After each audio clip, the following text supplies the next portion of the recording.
don't just consider the local market, consider the global market. You have people all over the world open to you to teach to through lessons online, and some of them in very wealthy countries and areas that have a lot higher budgets and a lot higher idea of what music lessons are worth.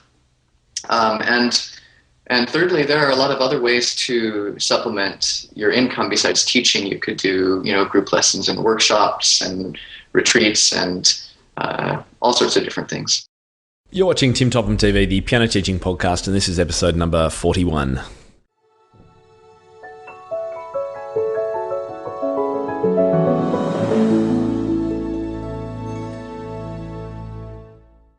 G'day everyone, and welcome to today's show, which is the first in business month on the blog. And this is a really, really important month, in my opinion, in which I help you, hopefully, through the interviews with these fantastic people we've got lined up, to consider other sources of income, other ways to make money as a teacher, ways to streamline what you already do, and just everything to do with business.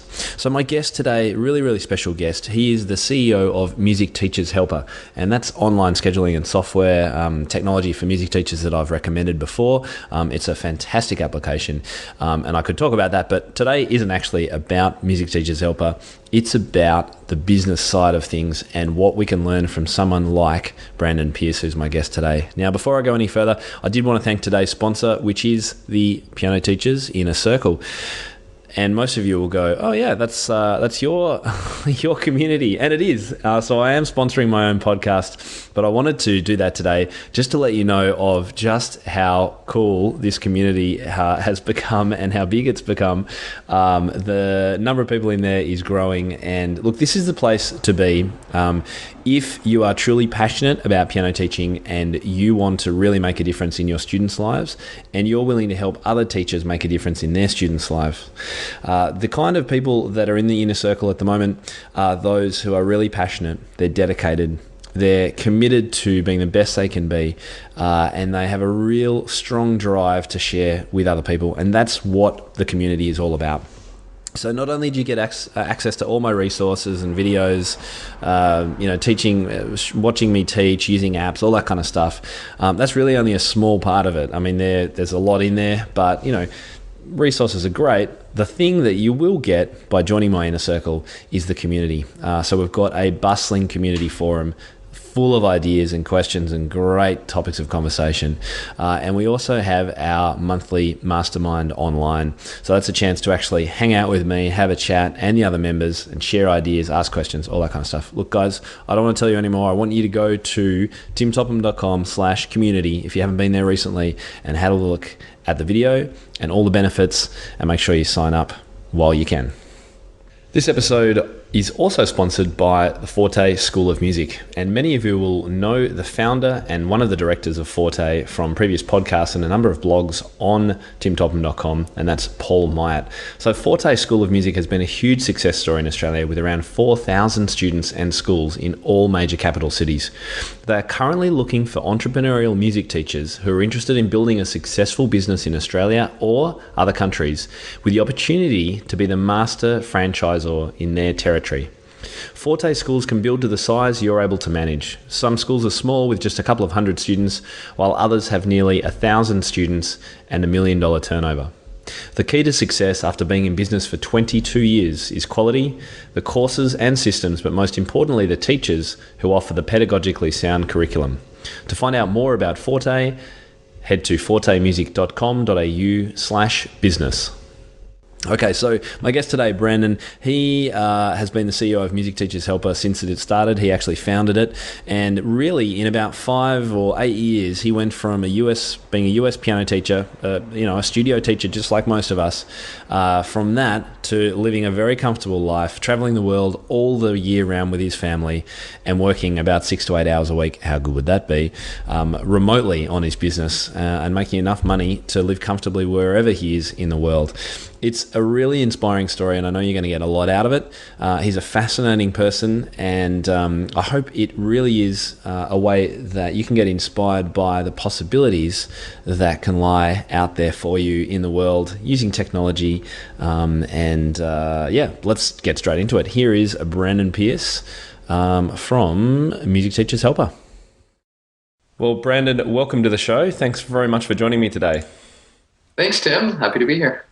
All right, so this podcast is part of my business month at timtopham.com. So it's about helping teachers sort of think more laterally, I guess, about how they can make more income from their piano teaching, or whether they can do some other projects on the side or completely diversify their income. So the reason I wanted to get you on the show is you have an incredible story, which I think can be really inspiring for teachers. And we'll talk about how you've kind of moved from being a teacher into being an entrepreneur. That's kind of the what you've achieved.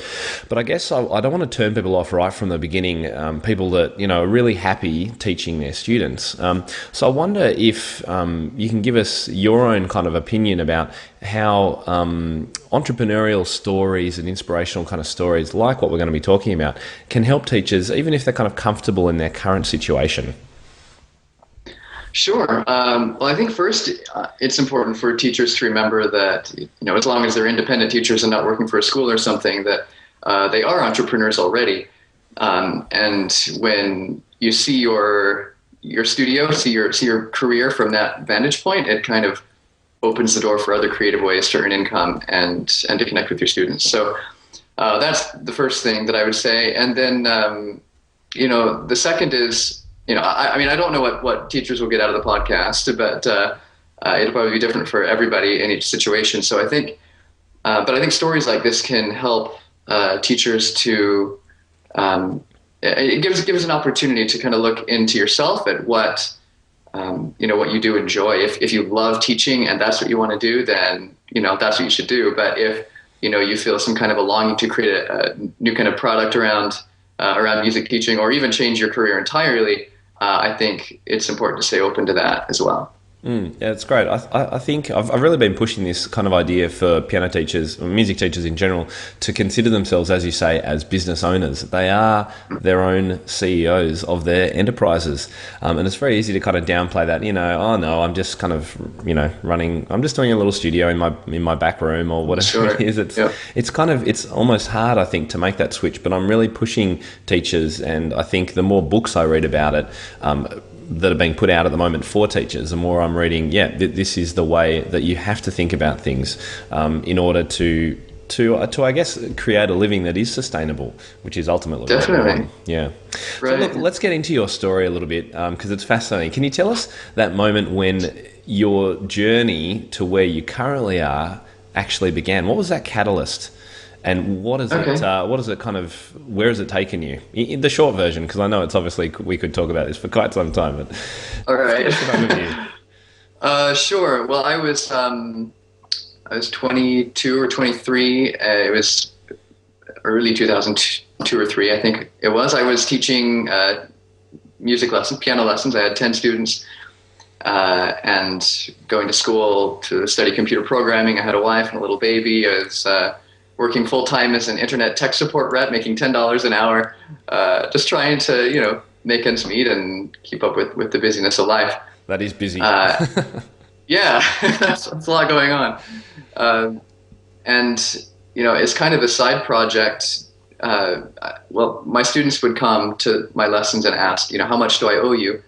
And I would find it would just kind of annoy me a little bit to have to take the time and to calculate up, all right, how many lessons there were, when were the payments, and during lesson time, it didn't seem like the best time for that. There's got to be a more efficient way to do this. And so I just wrote a little program for me to help me keep track of that information. I would input every lesson that the students had and every payment they made, and then I could just check to see that the software would calculate how much the student owed at any given time. And you were able to do this because you were already a software programmer. You had coding skills, is that right? That's right. I mean, I started programming when I was 12, so I knew a little bit, but I was also going to college to lean toward that as a profession, but also teaching on the side. And for any tech geeks out there, what programming language were you using right at the beginning? I was using PHP. Okay, cool. So it was a web-based it was all software. Web-based, yep. Right from the start. Yeah, great. Yes. All right. Back to you. Yeah, and so the other catalyst, though, to turn it into a business was that because I had no intention of of making money with this. This was just a kind of a side project for me. But two things happened that really shifted it for me. One was my father-in-law, who was in the IT industry, lost his job. He hadn't done anything wrong, but I started to realize that there really is no such thing as job security when you work for somebody else. And I realized that I wanted more than that for my family. I wanted more security. And then second is that a friend suggested, well, why don't you turn this software project you've created into a business?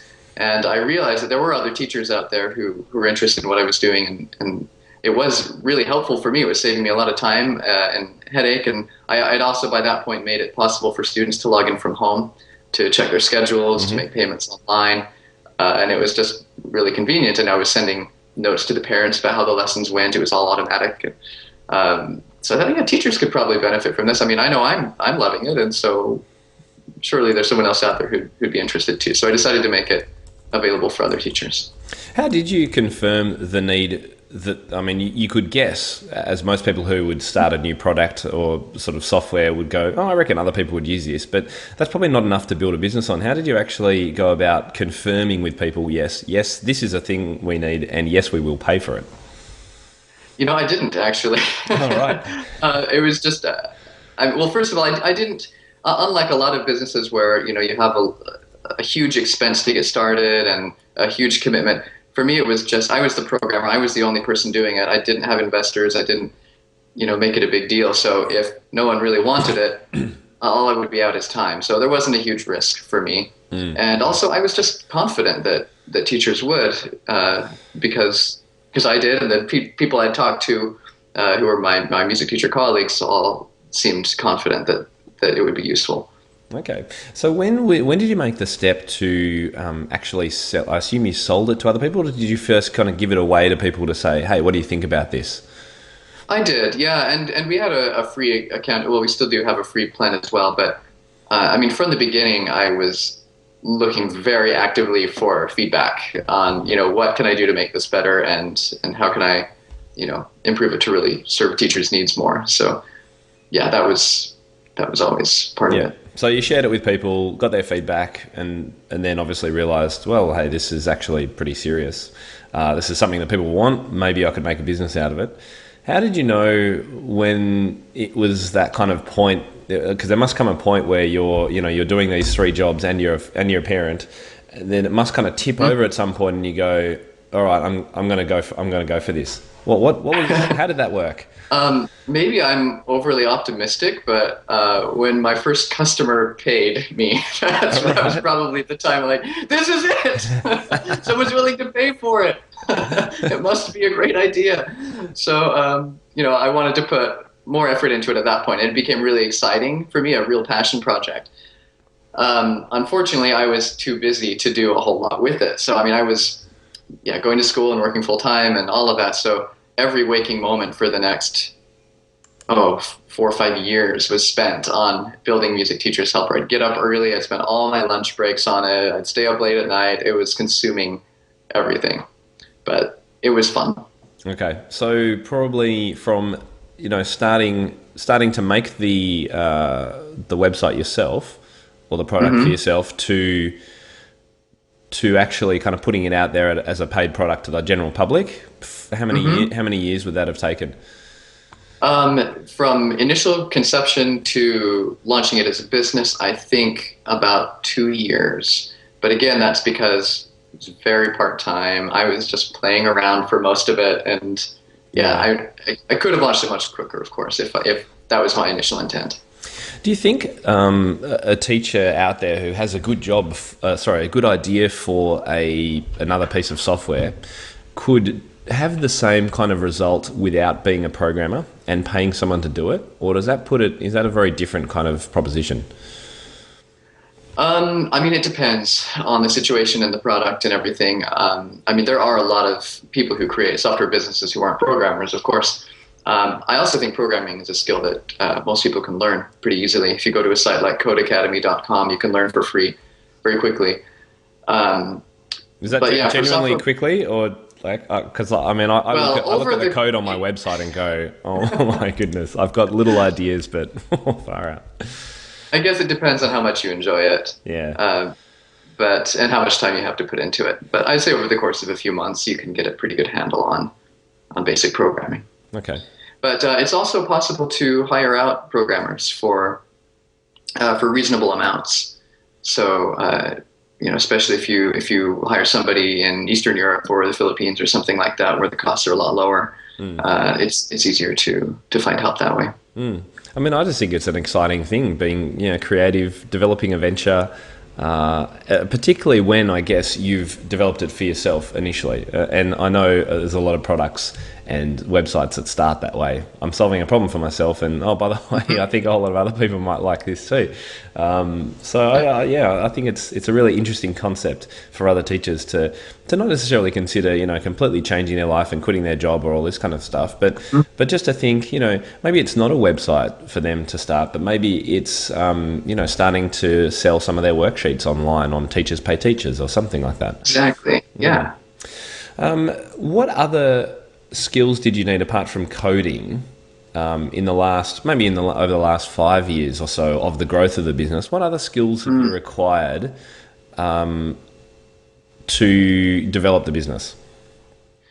Yeah, well, I mean, when I started, I knew nothing about business, knew nothing about marketing or sales, or I did know customer support pretty well because of my experience in tech support. But I mean, I've had to learn a lot of that. I mean, I did all the graphics design, I did all the marketing, all of those typical business skills I had to learn, as well as management. Now that we have over 20 employees in the business, so learning to work as a team and to set vision and to delegate and to all those things have been important skills to learn. Yeah, that I never thought I would be picking up like this. How did you go about promoting Music Teachers Helper in the early days? It was a lot of trial and error. I designed really ugly flyers. Looking back, I think they're ugly. That I put up in music stores or different places. We did go to some music teacher. I went to some music teacher conferences locally and nationally, which were helpful to set up a booth and talk to teachers that way. A little bit of online advertising, magazines, which were not very successful, probably because it's an online product. But I think by far the biggest source of new teachers has always been word of mouth referrals. So teachers would use it, like it, share it with their friends who would use it and like it and share it. And that's to this day how we still get most of our customers. Yep. And what did you, when you first started, what did it cost for teachers to use? I think it was $7.95 a month for 10 students. Okay. So now we're at $14 a month for 20 students. We also had a free plan up to 3 students. Now we're up to 5. And the maximum plan now is $49 a month for unlimited students. And there's several tiers in between. Yep. I mean, of course, the product was a lot different back then as well. It was really basic. It just did, basic scheduling and billing. Now we have automatic invoicing and online payments and practice log and a repertoire tracker and a lending library and a mileage tracker and income and expense reports, everything you need to, to manage your studio. And I love that it keeps iterating too. I keep getting, emails about a new feature that's been added. And I think that's great. You're not charging us extra for it. It's just like, here's part of the deal. We've upgraded the software. Here's another cool thing that you can use. I think that's a great way to run it too. Thank you. Yeah, this year's going to be huge with new features. We've been making a major shift. We just inside scoop. A little bit, sure. I mean, this week we just launched a new design, which is going to be the foundation for all of the new work that we're putting on this year that we've been really working for the past year and a half at behind the scenes. But yeah, this new design now is, because the software is 11 years old. We've done several redesigns and updates over the years, but it's been a few years since the last one. So now we're completely responsive and it works great on all devices, tablets, phones. And so the next step is to gradually replace pretty much every part of the program with newly, freshly designed aspects that take into account really what teachers are trying to do with the software and also in their studios in general. So I sent out a survey Excuse me. a couple of years ago now, I think, maybe not that long, really trying to get an idea for what teachers' needs were. I mean, we had been in business for almost 10 years at that point, and I was feeling like the software was great, and it was serving a lot of people, but I knew there was more that we could do and to make it better. And so I was asking questions like, what are we doing well? What are we not doing well? What are the major challenges you have in your teaching studio in general, outside of even the software and what we're doing, and what can we help with? And I was really touched by the responses that came back. People were really vulnerable and shared some really great insights that helped us in shaping the product for this year. So, can you give us an example of one of those insights, or one of the things that's led to change? Sure. Invoicing, for example. We're doing it very simply now, and it will continue to be simple. But I guess that's a good example of this, because every single part of the software is changing. Right. But invoicing is going to be more, how can I say it? More simple, but also more powerful. So, okay. Easier to use, but more functionality somehow. That's kind of the thing? Yeah, and more just, there are ways that it works now in which it's harder to tell what is going in the invoice. So this new system will allow teachers to know exactly what is going to be showing on every single invoice at any time, and exactly when they're going out. Everything will be able to be previewed and easier to pull in specific transactions, easier to handle taxes in different countries, all sorts of different things. Great. Everything that the teachers have requested over the past 10 years that they wanted in the invoicing system, we're putting it in now. Yeah. So you're finally getting, you as you iterate and improve, you're adding all these features that teachers want because you've surveyed them. Exactly. Yeah. Exactly. Yeah. It's really good. I want to come back to the business in a second, but just looking at this from an outside perspective almost, you should probably tell everyone a little bit about actually how you spend your life these days, because you're obviously very connected to the business, but people might not know that you're actually not sitting in an office every day as well. So tell us a little bit about your current lifestyle, because I think it's fascinating. Sure. Let me back up just a little bit, because for the first 5 or 6 years of building the business, I was working 70 to 80 hour weeks building it. It wasn't until 2008 or 9 where I was making enough to where I felt comfortable to quit my job and then do Music Teacher's Helper full time. And how many years after that after you started, was that you went? That was about quit my job. 4 or 5 years. Okay. So it took a long time to get to that point, again, because it was all with the meager hours I could scrape together and and with my very limited experience. Yeah. I think at that point I was still only making about $1,500 a month with Music Teacher's Helper. Mm-hmm. So it took a long time to take off. But after that point, I was able to put much more effort into it and started earning enough that I could hire help, and it really started taking off at that point. So now, 12 years after the business started, I am traveling with my family around the world, working from wherever I happen to be. All our employees also, we don't have a central office. We're an online company, so all of my employees work from wherever they're at as well. All of our management and most of our support is in the States. We have some programmers in the Philippines and Eastern Europe, but we're pretty global. And so, I sometimes work on the couch, sometimes on the bed, sometimes in an office if I have one.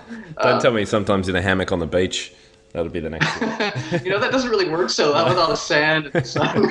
It looks good in photos, doesn't it? That's right. It looks good in photos.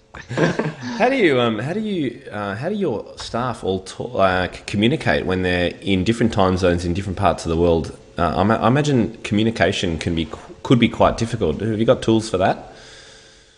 Yeah, mostly we use email. That's always been my go-to, but we also started using a program called Bitrix24.com, which is kind of a social intranet where we can all chat together as a team and communicate that way.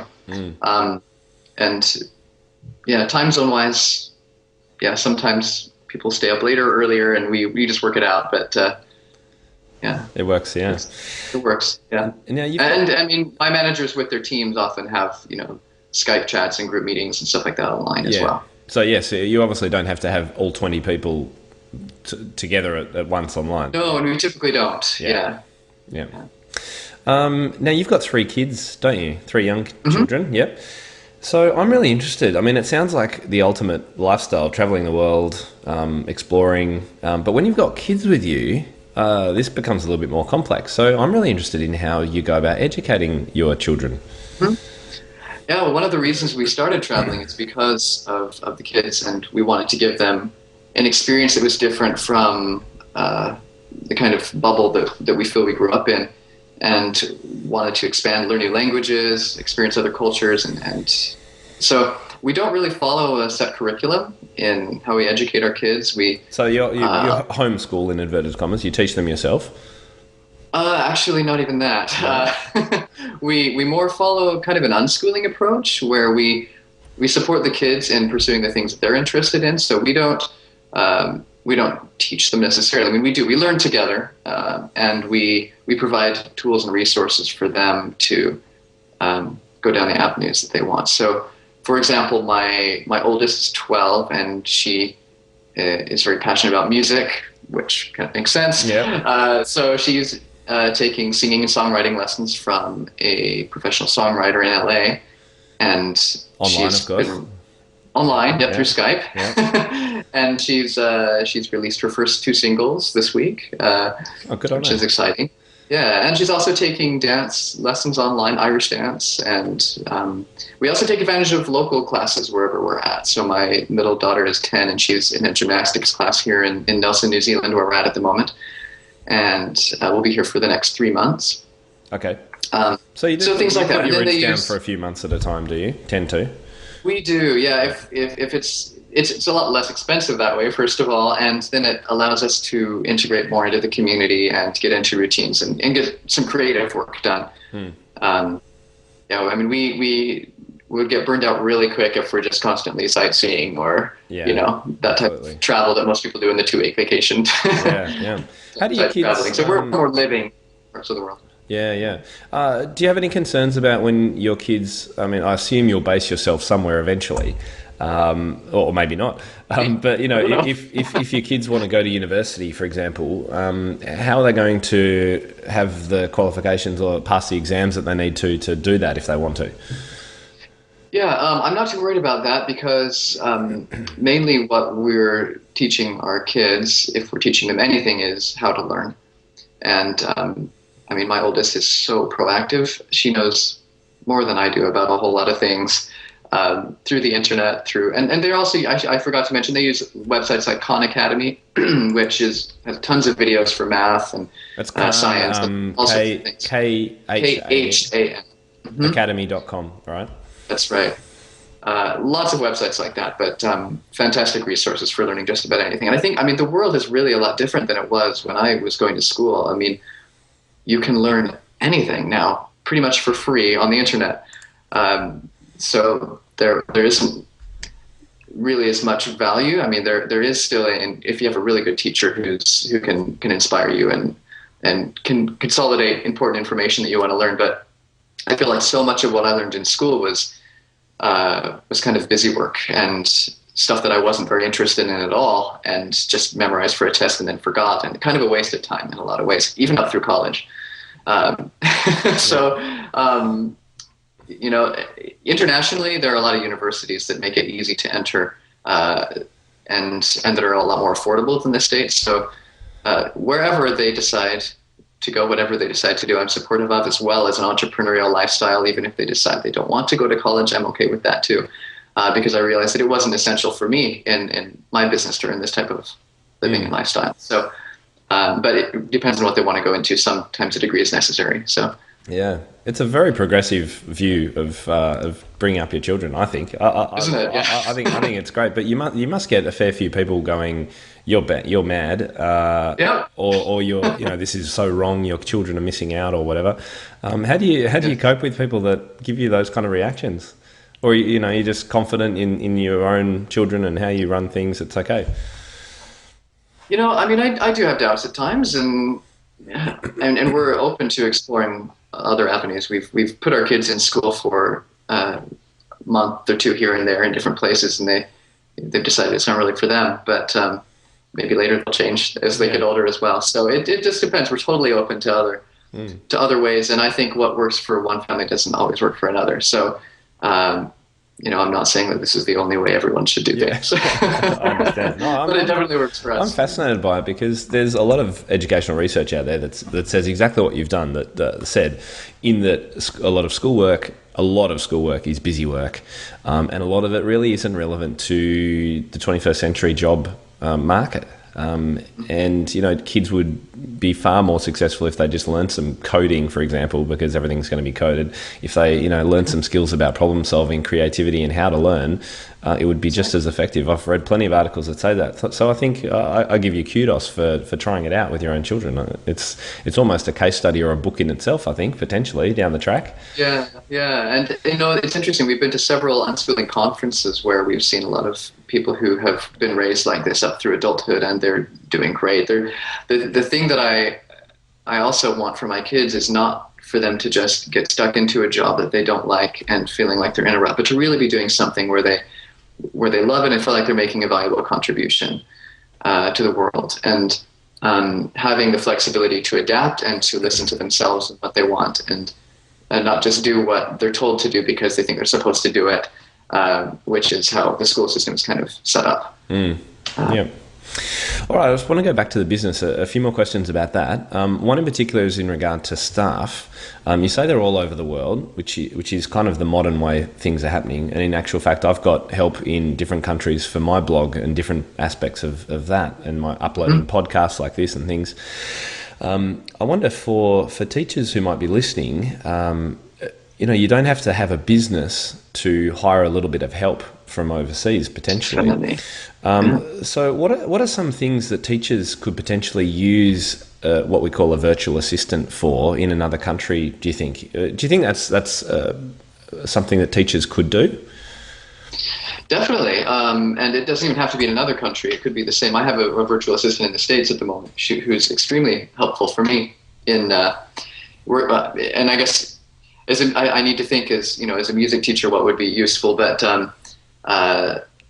it's funny. I could almost put a plug in for my business here because we've designed it in a way to be kind of an assistant to music teachers without having to pay for an actual person. But yes, but there are still things I think beyond that you could probably use help with, or even just taking care of some of the data entry into the software, or making calls to students for different aspects of things, or collecting payments if there are issues with that.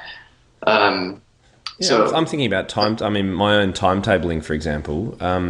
I teach at a school, and we have a confusing system of rotating timetables over 2-week periods and things like that.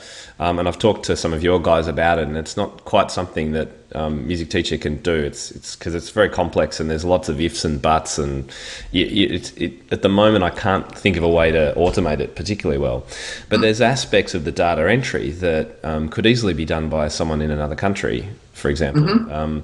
So I guess for teachers listening, I'd say if there are mundane, repetitive things that you could easily ask someone else to do and pay them to do that, to give you more time to be creative or to explore new repertoire or something like that, then consider it, because it's not necessarily that expensive. And if you, if you often have to do this, you could set up a little video about how you do it, how you want it done, and then they can just go off and do it. I would even say, before we move on from that is, even not in your business, but in your personal life, there are a lot of things that you can automate as well that save time, whether it's, some cities have websites, people who can run errands for you, or, I've used a site called fancyhands.com for a lot of online research tasks and making phone calls to take care of different things. Very inexpensive. I think it's like $25 a month and you get 5 or 10 tasks or something like that. Or, going to sites like upwork.com to look for people in different countries or all over the world for pretty much anything you want to hire out. Yeah. You can find it. Yep. A new logo for your studio. If you want to get something more professional done than you could do yourself. There's so many opportunities out there. I think another site that I used when I began was Fiverr, Fiverr.com, which is a great site where most of the gigs, well, they were $5. I don't think they are anymore, but that's the idea of the site. You pay $5 and you get one logo designed and things like that. So I really want to kind of just broaden all the viewers' notions of how you can use this integrated international world now of people in these other countries for whom $5 to $10 an hour is a top wage. You can not only get great work done for yourself, you can be supporting other people in other countries. I think it's great. And Upwork is where I go as well, upwork.com, to find people. So, what was the fancy hands or something? Fancyhands.com, yeah. Great. We'll put a link to that in the show notes for sure. Okay. Okay. Now, I just want to get on to making money, right? I think for a lot of teachers, not just music either, just teachers generally, making money is almost a dirty word. Almost like we should be a community service. We don't want to ask for, we almost don't want to ask for payment. And so I guess my question for you is, did you ever feel this way when you were establishing and your business was starting to grow? And what would you say to teachers who might be feeling the same way? Yeah, that is a mindset that I grew up with. And thinking that money is a dirty word, and definitely. And it's taken a long time for me to gradually overcome that. Now I see money more as a neutral unit of exchange, and kind of an indicator of value. So we all spend money on the things that we value. So if you're creating something that is valuable, somebody who also values that will pay you money for it. And I think if you're creating something that's really valuable, then someone will pay you a lot of money for it. And I think there should be no guilt or shame in that exchange. It's just an indicator that what you're doing is valuable. Now, there are, of course, people who you've got to ignore that. Ignore that.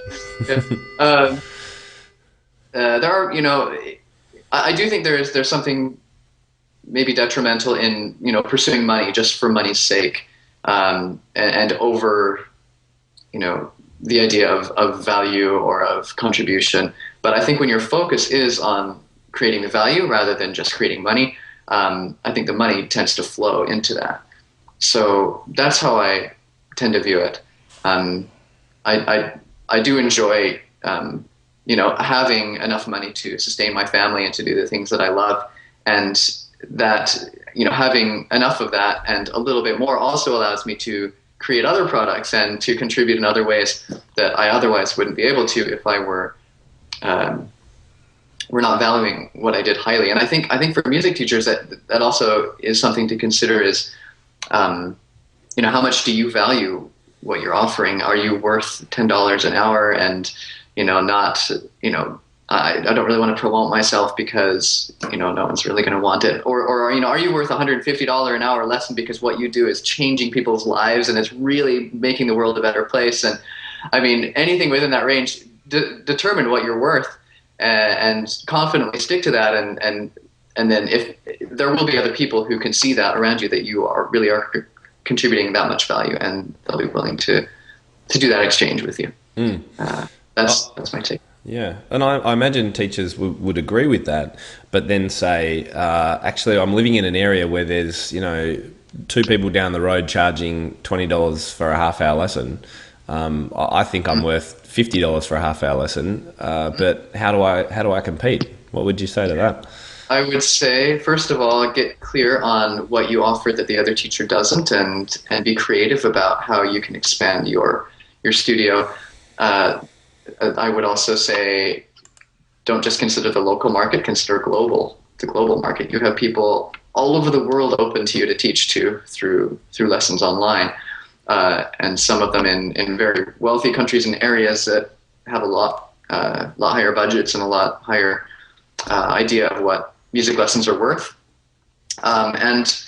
And thirdly, there are a lot of other ways to supplement your income besides teaching. You could do, group lessons and workshops and retreats and all sorts of different things.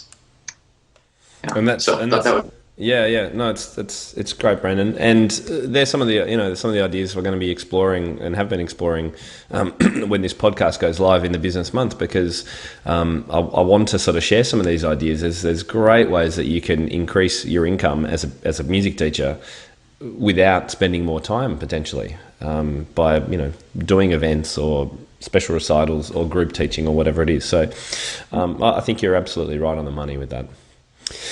So look, I'm also quite passionate about helping students make informed decisions about the reality of a music career. Do you think as teachers, we tend to give students the skills they need for the reality of a career in music, if that's what they're interested in? Do we kind of give them the skills that they need, or do we often not look far enough in the future for our students, do you think? Well, I guess it depends on, the goals of the student. Do they want to be a professional musician and, be in a famous orchestra or band, or, have a solo career or whatever? If so, then the skill set they're going to need is a lot different, I think, than what a lot of music teachers offer. I think it's hard to know what to share with that unless you've actually had that kind of experience yourself. It almost takes a professional musician in order to teach those skills. So I don't know. This is yeah. I would say, there are some really good books out there that also help with that for students that are interested, and maybe teachers can use those as resources. What is it? Everything you need to know about the music industry. I can't remember what it's called. There's some really good book out there about that. I could share it with you later. Maybe if you can remember it and just shoot me an email, I'll pop it in the notes. Okay. That would be sure. Great. I mean, any book recommendations I think are fantastic. I would also highly recommend The Savvy Music Teacher by David Cutler. Yeah. Fantastic book for earning income in different ways as a music teacher. Yeah. In fact, I think I've got my copy right here. That's like it is such a good book. I'm going to be blogging about it more and more in the coming year. I mean, this actually I think is one of the best books that have come out in regard to helping music teachers make more money effectively, I guess, but doing it in a way that's really, really achievable. I think it's such a good book and well timed as well. Yeah, it's so practical too. It really gets into the details. There's one other book that I would recommend that's not specific to the music industry, but just more about money in general, overcoming that money is bad mindset. It's called The Soul of Money, written by Lynn Twist, and it's a fantastic book. She spent time with tribes in the Amazon and CEOs of billion-dollar companies, and really did a lot of research into money and how it operates and what it's for, and how to use it in ways that really serve. Highly recommend that. Great. All right. So look, we'll kind of start wrapping it up a little bit. I've got just a few more questions for you. If there are some teachers out there watching who are like, wow, I totally wish I could do that. Where could they start on this process? How could they kind of get an idea or begin sort of diversifying themselves potentially? Where would you actually just make your first step? What direction would you go? Well, I guess it depends on what specifically they want to do. If it's creating a valuable product that is serving a need, then I would come up with ideas for, I would look in your own life, what annoys you, what in your life do you see that could be more efficient or done better, or what needs do you have that aren't being served, and then come up with a solution for that and then offer it to others. That would be first step there. If your goal is to travel the world long term, I don't think you necessarily need to have an online business to do that. Well, I mean, you could transition to online lessons and then work from anywhere pretty much. But I think there's also a misconception that travel has to be very expensive. We tend to think in terms of luxury 2-week vacations. But I mean, if you move to Costa Rica, for example, or Bali, you can and rent a place for a year. I mean, it's so much less expensive your money goes so much farther in places like that than it does in the Western world. And if you're traveling, you don't have a house back home to look after or worry about too. I assume you. That's right. You're like, no, what we have is what we've got. Yeah, we sold our house and pretty much everything. We just travel with carry-on luggage. It's really amazing. It's quite mind-blowing. I'm sure some people's minds will be totally blown by this episode. A lot of people, though, too, they rent out their homes while they travel. And that can help fund your travels in itself. So, yeah, there's Airbnb and or even a long-term rental, hiring a property management company to take care of it. They take 8 to 10%, and then the rest you can use to live. And you don't have to worry about it, which is pretty cool. You don't have to worry. Yeah. Now, I'm a big fan of, there's a book by a guy called Tim Ferriss, which we'll put a link to on the show notes, called The 4-Hour Workweek. And I was so impressed to see that you were listed as a case study on his blog. And for those of you who don't know Tim Ferriss, he's internationally renowned for this book. It's an Amazon and New York Times, I think, bestseller. How did you get to be on that blog? How did that happen? Yeah, there's actually 2 places that he referenced me on the blog. The first was a case study about Music Teacher's Helper, where I think he had asked for example case studies or something, and I submitted mine just to see what would happen, and that got chosen. But then later, I got contacted by his assistant, who saw a post on my blog that I'd written entitled "How I Spend My Time Now." And I had tracked every second of every day for an entire week and categorized everything that I did. I think just I try to help. Actually. Yeah, I wanted to see if how I was spending my time was really matching my values and just if it was efficient. And it turned out that week I had worked on income producing activities about 7 hours, and I think he likes that idea and. So wanted to showcase that on the blog. So he guest posted that blog post on his blog. Got it. Yeah. Did that surprise you when you worked out that it was about 7 or 8 hours worth of work in 1 week? No, that's actually pretty typical for me now.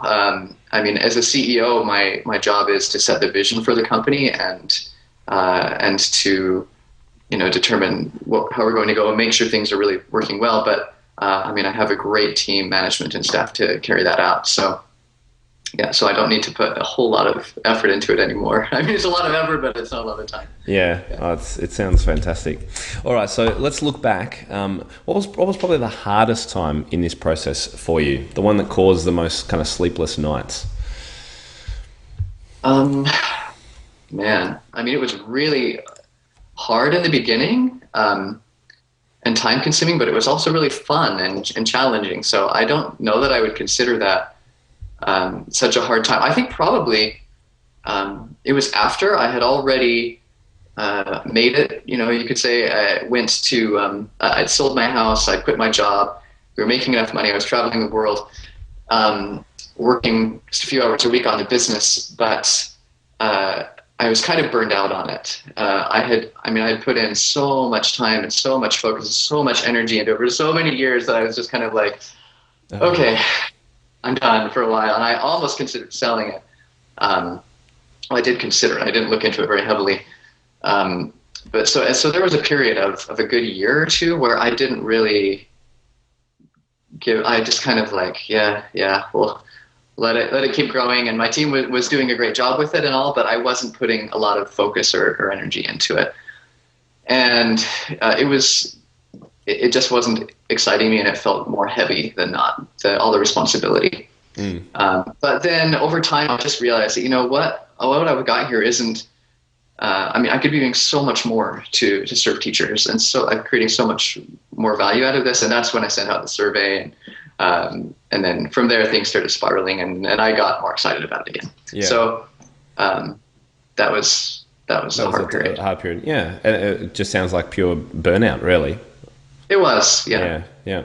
Well, I'm glad you got it back, got your mojo back. Thank you, me too. Can you give us just one or two business mistakes that you made that we could spare other teachers who, if they're interested in a money-making venture like this, who we could help them avoid? I tend to see mistakes as learning experiences. So I would encourage all the teachers out there to make as many mistakes as you possibly can. Well said. And then go from there. Yeah. Looking back, it's hard to really identify major mistakes because they all turned into learning experiences, and there weren't really any major ones. I sent emails when to the wrong people, or I hired people that didn't turn out to work out so well, or spent money on things that ended up being a waste, stuff like that. But mistakes you learn from it anyway. I learned from them, yes. Yeah. And no one else can make your mistakes for you, right? And you got to do it yourself. That's right. Yeah. All right, so Brandon, what's next for you? What's the next big project?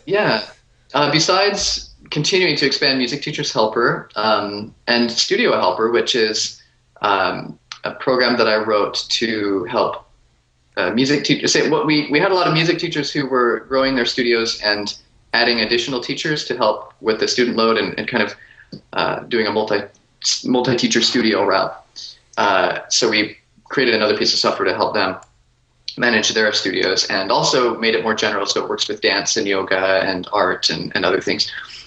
So expanding these two is major right now, but also I'm working on a family travel resource guide, just kind of sharing all of the knowledge and tips we've learned over the past 6 years of traveling the world in different places, how to do it affordably, and how to find accommodations and go to what places are going to work best for new travelers. How to do it with a family, I imagine. How to do it with a family, luggage, all the questions that everyone always asks of how can you do this? We're answering in that guide. So, yeah. Oh, fantastic.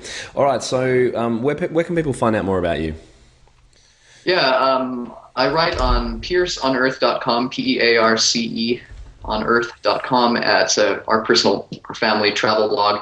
I write about travel and entrepreneurship, and you've got some fascinating articles on there. I've been absorbed and lost for a little while on your site. I particularly I was interested in some of your spirituality stories, why you left your church, and all this. I thought there was some really interesting stuff on there. I highly recommend people checking it out.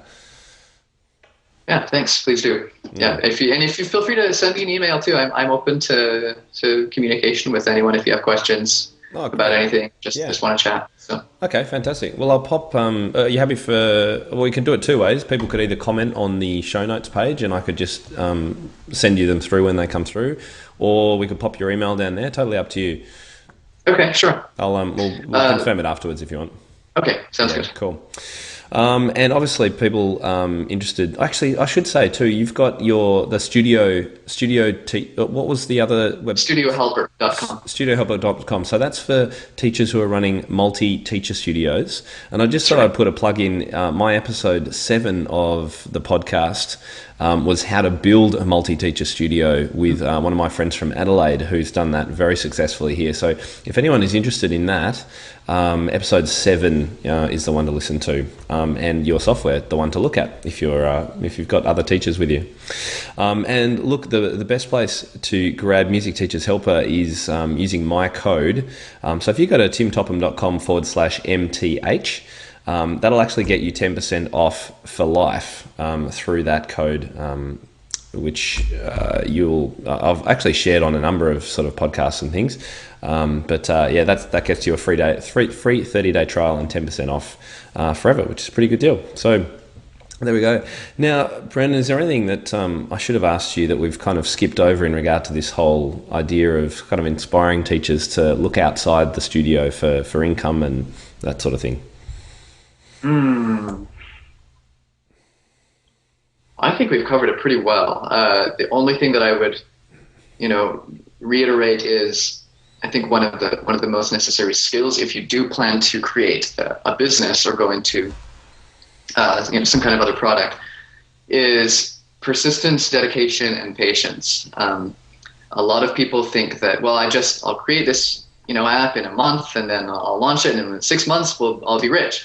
It doesn't work like that for most people, and it's a lot of hard work. So be prepared for it, but it is, for me, it's been completely worth all of the efforts to put in. I love hearing back from teachers who are using my product saying things like, this is what I've been looking for my entire teaching career, or, this has saved my business and my love for what I do. And it inspires me and helps me feel like what I'm doing is really valuable and providing a useful service in the world. So it's motivating. That kind of motivation is what keeps me going and focusing on that, helps me through the hard times. Yeah, and I can share a synergy with that and the work that I'm doing on the blog and the podcast. Every email that I get or review that I get that's kind of thankful and supportive, it does. It gives you a real boost and makes the hours that you put in worth it. Yeah, so that's great. Well, what a great way to finish. Thank you so much for joining us today. Thank you very much for your time. I'll let you go and enjoy the beach or whatever's happening in New Zealand today. I'll be on the computer today. Thanks, Tim. No worries. Great to see you. Speak to you soon. All right, you too. Bye. Bye. If the idea of a piano teachers community where you get to access the best educational resources, rub shoulders with expert teachers from around the world, and have immediate access to feedback for any of your questions, then Inner Circle membership is for you. The Inner Circle is my private community of piano teachers from across the globe who share a commitment to creating and delivering the most inspiring, modern and progressive learning experiences for their students. Membership is now open, so head to timtopham.com/community to find out more and get involved today. I can't wait to see you on the inside.